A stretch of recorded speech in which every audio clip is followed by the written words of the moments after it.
Videos देखने के लिए सब्सक्राइब करें जनसत्ता.com, बेल आइकन दबाकर पाएं लेटेस्ट नोटिफिकेशंस।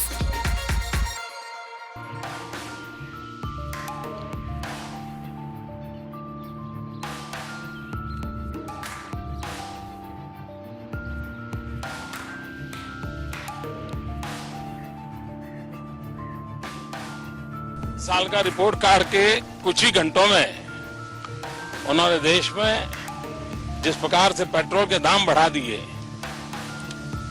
ये दिल्ली सरकार की शासन चलाने की नाकामयाबी का जीता जागता सबूत है। देश की जनता के अंदर भारी आक्रोश है और इसके कारण और भी चीजों पर बहुत बड़ा बोझ होने वाला है।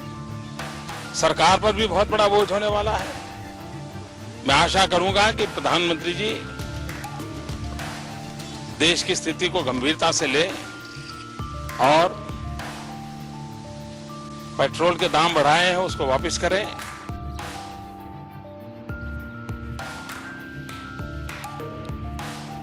माने स्वाभाविक है, पेट्रोल और डीजल की कीमत जब बढ़ती है तो जो दैनंदिन उपभोग की जो वस्तुएं हैं, यानी एसेंशियल कमोडिटीज जिसे बोलते हैं, उनकी भी कीमतें स्वाभाविक रूप से बढ़ती हैं और उसका खामियाजा सर्वाधिक यदि किसी को भुगतना पड़ता है तो जो मध्यम वर्गीय परिवार के लोग हैं उन्हें भुगतना पड़ता है। जो गरीब हैं, जो किसी तरीके से 10 रुपया 20 रुपया प्रतिदिन की कमाई करते हैं, माने उनका तो जीना दूभर ही नहीं होता है, बल्कि सचमुच उनके लिए तो जान है।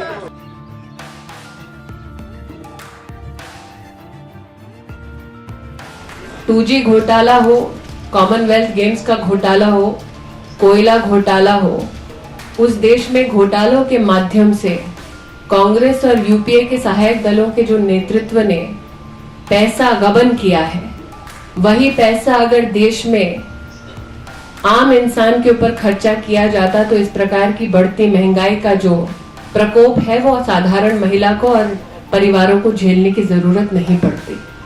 हमने बार बार बढ़ती महंगाई के खिलाफ प्रदर्शन किया है, बार बार कांग्रेस के नेतृत्व से पूछा है कि देश की संसद में अगर देश के प्रधानमंत्री ये बयान देते हैं कि 100 दिन में महंगाई पर वो नियंत्रण पाएंगे और अपने वादे को पूरा नहीं कर पाते, तो ऐसे अर्थशास्त्री प्रधानमंत्री पर देश की जनता किस प्रकार से भरोसा कर सकती है।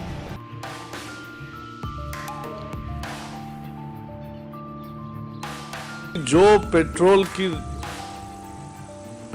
दरों में वृद्धि की है सरकार ने, उसका कोई आधार नहीं है। उसी दिन अंतर्राष्ट्रीय बाजार में कीमतें कम हुई है। हम चैलेंज करते सरकार को कि पूरी तरह से रिफाइंड पेट्रोल दिल्ली में 34 रुपए से मिल सकता है, मुंबई में 36 रुपए से मिल सकता है, तो उसके दुगुने दाम क्यों है?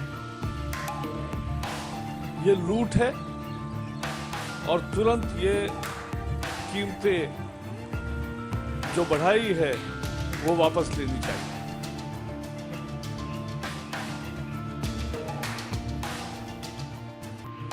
अब सरकार ये बहाना कर रही है कि डॉलर और रुपये में जो अंतर आया है इसके वजह से वो दाम बढ़ा रहे हैं। सरकार को ये भी जवाब देना पड़ेगा कि जब तेल के दाम बढ़ते हैं, पेट्रोल के दाम बढ़ते हैं, तो उससे सरकार दाम बढ़ाने के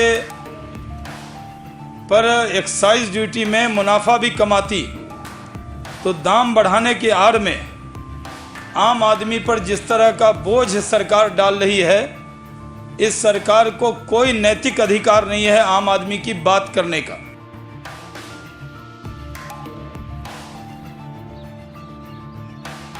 प्रणब जी के आने पर पहला तोहफा इस देश को पेट्रोल की कीमत में 70 पैसे बढ़ा करके 70 पैसे प्रति लीटर बढ़ाया गया।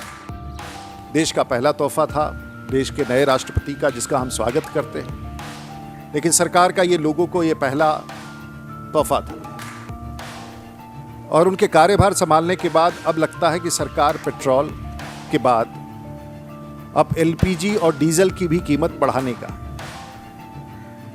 प्रस्ताव पर विचार कर रही है जो देश के प्रधानमंत्री के पास एम्पावर्ड ग्रुप ऑफ मिनिस्टर्स के प्रस्ताव के बाद लंबित है।